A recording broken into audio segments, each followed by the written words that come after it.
Kamusta mga ka-SoJTV? You are watching So Jannelle. I'm your host Jannelle So, bringing you weekly stories of immigration and representation, airing on TFC, ANC, and we have a new home in Southern California. If you know anyone in Southern California, make sure that you tune into us, or tell them to tune in, Channel 44. That's KXLA in Southern California, Channel 44. This afternoon on the show, we want to introduce you to Miss Odette Quesada.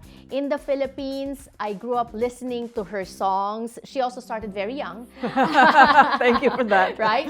And this year, or this past couple years na ba, she's been celebrating 40 years in show business. So I guess congratulations. Thank you. And who gets to do 2 years of the same anniversary over and over again? You know, let's talk about that. Yeah. So when I saw her earlier, I said happy 40th, and you said actually we've been celebrating for the last 2 years. 40th actually was 2022. Me being a songwriter, because I debuted in Metropop in 1982 with my song "Give Me a Chance." Right. So that turned 40 years old 2 years ago. Give Me a Chance Rick by Segreto. Okay. Oh yeah. Yeah. Give me a chance. That's Yeah, right. right, Okay. yeah. And then last year was my actual concert. okay.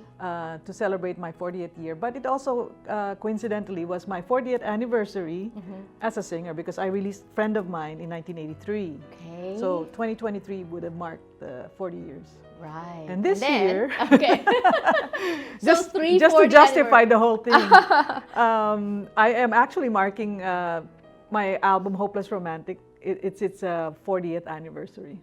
So That's my debut album. So because it's 40 years times 3 bale. Bale. 120 years. Oh wow. I'm looking good for 120. Yeah.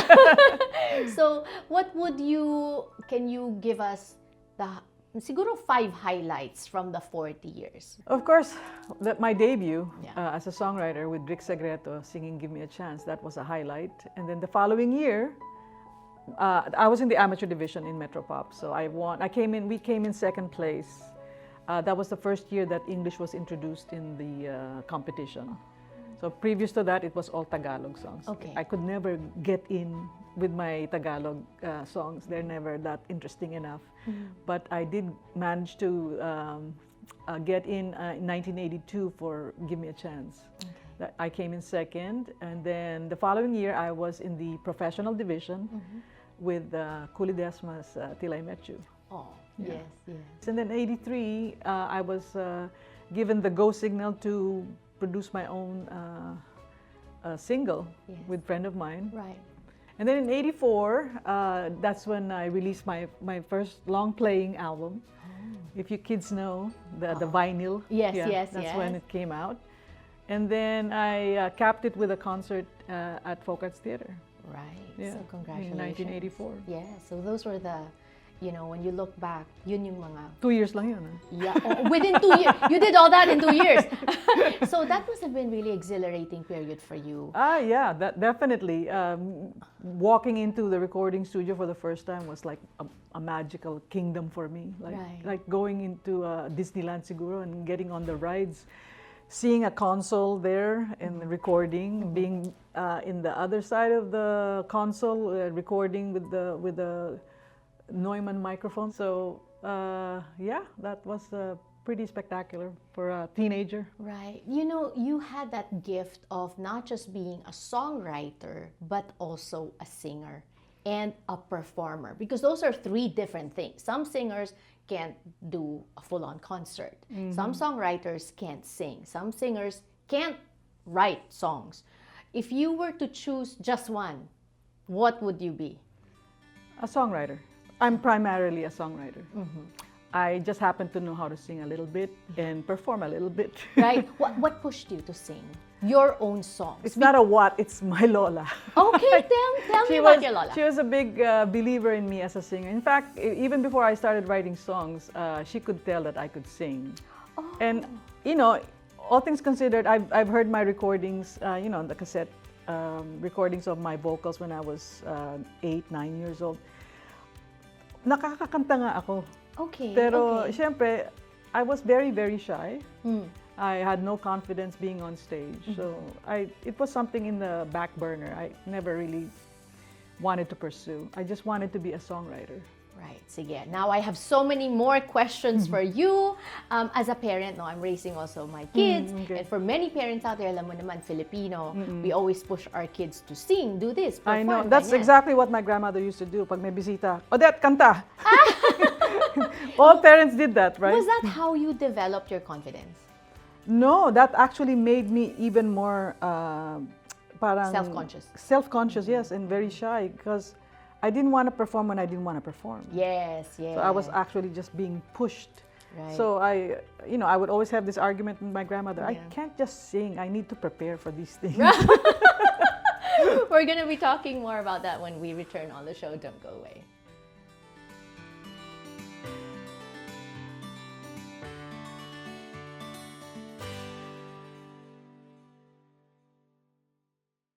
Thank you so much for sharing your time with us here on So Jannelle, your go-to for Filipino stories of immigration and representation. Happy Sunday if you're watching on TFC. Happy Saturday if you're watching on ANC. And happy Monday if you're watching via our new home in Southern California, which is a free over-the-air channel, KX LA, channel 44. Hello po. Thank you for joining us. And speaking of joining us today is Miss Odette Quesada, who is celebrating so many milestones this year, last year, and 2 years ago. Happy 40th anniversary. Thank you. Yeah. And just like your show, it's 3 times 3. Oh yeah, times 3. Yes. Yes. Saturday, Sunday, and Monday. Yes, exactly. Actually, may replace pa yan. Oh, diba? Times 5 ako. So, kailangan makadalawa pa ako. Such an enjoyable first few minutes talking to you. So many people who grew up in the Philippines are familiar with Miss Odette. We grew up using her songs as theme songs of our lives. You get that a lot, right? I do. A lot of people come up to me and let me know that they got married to my song. Yes. They had their first crush and they sang my song to their crushes, or eventually split up with their boyfriends or girlfriends. So, Give Me a Chance, we talked about that earlier by Rick Segreto, which you wrote. That's the ultimate pangligaw song. Yeah, no. Diba? And then your own song is Friend of Mine. It's really an ultimate. It's such a... Well, everybody calls it now the friend zone. The friend zone song. Yeah. What inspired you to write that? Friend of mine, actually, to be honest with you, it was a germ of an idea when I was in high school. I wanted to write a high school musical. Like a musical with my friends starring in it, singing the songs, singing my songs. But that never materialized. That was a song that was in my head that I was going to create as one of the protagonists to sing. But it never materialized yung play ko. So when Vic Del Rosario told me that I could sing and record one of my songs, I thought of finishing that song. Meron lang akong title, a friend of mine lang yung title ko. And then I wrote the song. Which brings me to my next question. What's your writing process? With me, it's like I have an idea and then I develop the idea. Perfect example nga is Till I Met You. I was in UP College of Music. I got on the bus to go home after school and I sat ahead of 2 girls in the back of me. They were discussing, they were talking. And hindi pa uso marites noon, nagmamarites na ako. Maingay sila malakas boses nila. Right. So one girl told the other girl, you know, I never knew what love was until I met this guy. So sabi ko, And I had a piece of brown paper bag. I just bought yung music sheets. Yeah. So andun yung music sheets ko, yung closest thing I had for paper. Yeah. I took my pen and then wrote down, never knew what love was until I met you. So as soon as I got home, I wrote their lyrics and the melody together. That fast? Yeah. Wow. But, so you must have been inspired too. Yeah, because I had the long bus ride home to think about it. So by the time I got home, I knew what melody I was going to use. I knew what chord progression I was going to use, and the lyrics that went along with it. I know. Till I met you, I never knew. Till I met you, I never knew what love was. Till I met you. At what point did you realize and what made you come out of your shell to show that other side of your talent? I don't know. It's the reaction of people. You know, when my single came out and it was being played over the radio, and you know, those things kind of boost your morale, boost your confidence. And then we would do college tours to promote the single, or go on TV, and people would sing along with you and already know the song. So after that, the feeling ko parang, wait, maybe I can really do this. What are the differences or advantages when you hear somebody interpret your work or when you sing your own song? That's a good question. I really enjoy other artists' take on the song.